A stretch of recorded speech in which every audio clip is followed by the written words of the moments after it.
আসসালামু আলাইকুম। আজ তৈরি করছি হাঁসের মাংস ভুনা। হাঁসের মাংসটাকে খুব ভালোভাবে আমি ধুয়ে নেওয়ার পর আধা ঘন্টা আবার ভিনেগারের পানিতে ভিজিয়ে রেখেছিলাম। আবার সেখান থেকে ভালোভাবে ধুয়ে নিয়েছি। এরপর এখানে এখন দিয়ে দিলাম পেঁয়াজ কুচি, আদা বাটা, রসুন বাটা, দিয়ে দিচ্ছি স্বাদমতো লবণ, হলুদ গুঁড়া, মরিচের গুঁড়া, জিরা ধনিয়ার গুঁড়া, গরম মশলা গুঁড়া, আর দিয়ে দিচ্ছি কিছু গোটা গরম মশলা। এর মধ্যে দিয়ে দিচ্ছি 1/4 কাপ সয়াবিন তেল। এবার আমি মশলাগুলো মাংসের সাথে খুব ভালোভাবে হাতে মেখে নিব। কিছুটা সময় নিয়ে আমি এই কাজটা করব, এতে করে মাংসের টেস্টটা অনেক ভালো আসবে।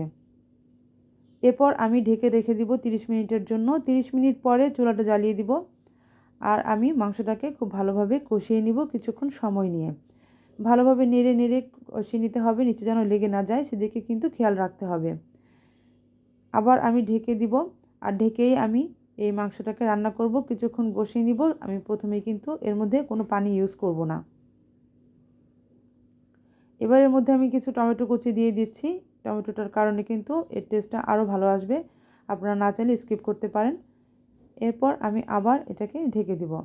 হাঁসের মাংসের মধ্যে প্রচুর তেল থাকে আর সেই তেলের মধ্যেই কিন্তু মাংসটা খুব ভালোভাবে কষিয়ে নেওয়া যাবে।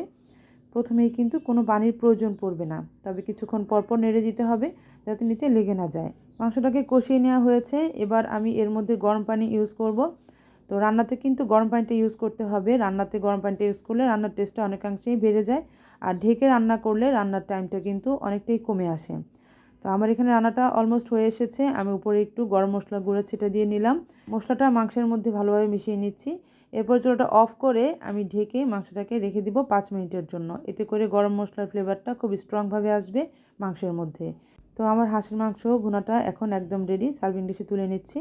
হাঁসের মাংস ভুনাটা দিয়ে খাওয়ার জন্য এখানে খোলাজা পিঠা তৈরি করা হয়েছে হাজব্যান্ডের জন্য, লুচি তৈরি করা হয়েছে আমার মেয়ের জন্য, আর আমার ছেলের আবদার হচ্ছে সে খাবে নান রুটি দিয়ে, তাই তার জন্য আমি এখানে বাটার নানটাও তৈরি করে নিলাম। সবার মন রক্ষার্থে সবার জন্যই সব কিছু তৈরি করে নিলাম। আর কেমন লাগলো আপনাদের কাছে আমার হাঁস ভুনার এই রেসিপিটি, আর সেই সাথে আমার আজকের আয়োজন। ভালো লাগলে লাইক কমেন্টস করে আমার পাশেই থাকবেন, সেই সাথে আমার চ্যানেলটি সাবস্ক্রাইব করতে একদমই ভুলবেন না। ইনশাল্লাহ হাজির হয়ে যাব নেক্সট রেসিপি নিয়ে। সেই পর্যন্ত সবাই ভালো থাকবেন, সবাই সবার জন্য বেশি বেশি দোয়া করবেন। আমি আজকে বিদায় নিলাম। আল্লাহ হাফেজ। আসসালামু আলাইকুম।